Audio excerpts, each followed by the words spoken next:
Today we'll be ranking every base multiplayer map in Black Ops 1. This is my personal opinion, so if you disagree, feel free to comment below your favorite and, in your opinion, the worst map in Black Ops 1.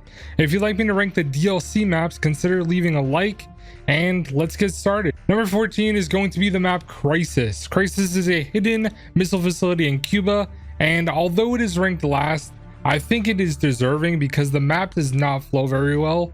There's a lot of random lines of sight around the map, and it doesn't really play that well either, especially in search and destroy in my opinion, so it comes in at 14. Coming in at number 13 is going to be Cracked. Cracked is one of the largest maps in the Black Ops series, and it takes place in the war-torn streets of Vietnam in Hue City. The B flag is right in the middle of the map, which is always highly contested, and overall the map does allow all weapon varieties, which is the best thing going for it.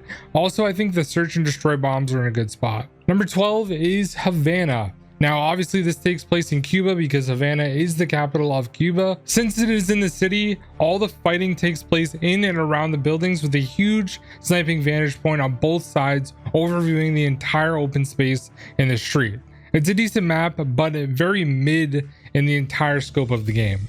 Coming in at the number 11 spot is going to be Hanoi, and we're going back to Vietnam with this one. This map takes place in a prison base at night. The real criticism I have of this map is the dark areas in the outskirts of the map because it is nighttime, obviously. Also, the various windows allow for way too many campers in elevated areas overlooking the various courtyards on the map. Overall, I think it's pretty decent in search. Coming in at the number 10 spot is going to be Villa. Now, Villa takes place in a large estate in Cuba, and this map has some nice areas like the huge fountain overlooked by the balcony. This is one of the best sniping maps in BO1, but not one of my personal favorites as a whole. Coming in at the number 9 spot is going to be Array. Now, Array is a winterized map in the USSR, obviously for communications, with the huge array in the middle. I mentioned Villa was a good sniping map, but Array is by far the best. This is definitely one of the biggest maps, and besides the main building in the middle, the entire map is like completely open. There's a tall tower on the outskirts of the map, but if you go up there, it's pretty easy to get picked off from a different vantage point on the map. Snipers reign supreme on this map, especially in search and destroy, unless you're going in that middle area like I mentioned, and it's overall a pretty good map. That's why it comes in at number 9. Coming in at number 8 is going to be Radiation. Now, Radiation is a uranium processing plant in the USSR and one of the best through-lane maps in Treyarch history. There are blast doors in the middle of the map that you can open and close by buttons on both sides of the map. The bomb is underneath in that area, and also the B flag in Dom, making it a very good objective-based map. And overall, I think Radiation is one of my favorites. I remember back in the day getting a quad with a Semtex, and that is like my favorite thing about this map that I remember. So definitely a great map with great memories. Number 7 is going to be Launch. One of the best things in Black Ops 1 is when the rocket launches mid-game, and this map really fits the Cold War era, and they also brought it forward into Black Ops 4. This map is laid out in a mirror essentially, so it flows very well, and the B flag and A bomb is also located directly under where the rocket launches, so if you're under there, you're gonna get fried easily, and just like I like frying the enemy team. That was the cringiest joke I've ever said, and I'm sorry. Coming in at the number 6 spot is going to be Jungle. Jungle is set in the Vietnamese jungle and is one of the biggest maps in the Black Ops series. It consists of a ruined village and a river in the middle and an overlooking cliff that is a good vantage point on this map. There's a reason it has been brought back so many times, and that's why it is in the number 6 spot. Coming in at the number 5 spot is going to be WMD, and it's an abandoned Soviet base.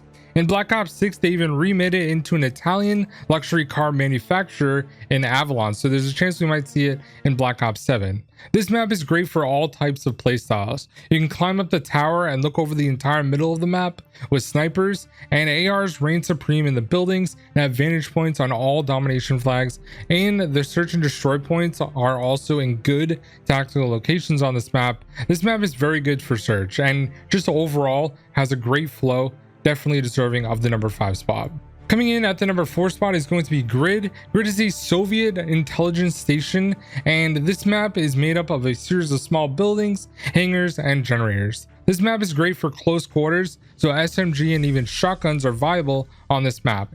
I have many memories from back in the day playing Capture the Flag on this map to specifically get Marathon Pro because you need 15 captures of the flag. This map is also great for all game modes and definitely an A tier map. Coming in at the number 3 spot is going to be Nuketown. Now, Nuketown is a massive staple of the Black Ops series, featured in every game in multiplayer. They also brought it into Zombies and Blackout as well. And there's a reason, because this map is so damn small. There's a reason so many people play it, especially when they have a 24/7 playlist of it. And I remember back in the day, way back when this game first came out, Black Ops 1, at that point you could vote the map as many times as you wanted. So I think on launch day I played Nuketown basically all day because there was no 2-game cap on any of the maps, and I probably tanked my KD that entire first day learning the game, but it was worth it. Nuketown is so fun, and even going back and playing Black Ops 1 to this day, it's always a great map. Coming in at the number 2 spot is Firing Range, and it's a military training facility. It is also a staple of the Black Ops series. My favorite design is definitely Studio and Black Ops 2, but the layout of this map is so perfect, especially for domination. This map is always picked through the voting system, and every type of weapon can be used on this map, but I'd say SMGs and ARs are the best for this map. This map is a toss-up between 1 and 2 for sure, and it was pretty hard to pick between 1 and 2, to be honest. Coming in at the number 1 spot is Summit. This map is completely goated without question. It was so easy to get cross-map tomahawks on the regular on this map, which was always a fun thing to go for, especially in search. Summit is also a great 3-lane map and my personal favorite map in the entire Black Ops series. So do you agree or do you disagree? Let me know in the comments below and consider dropping a like. Peace.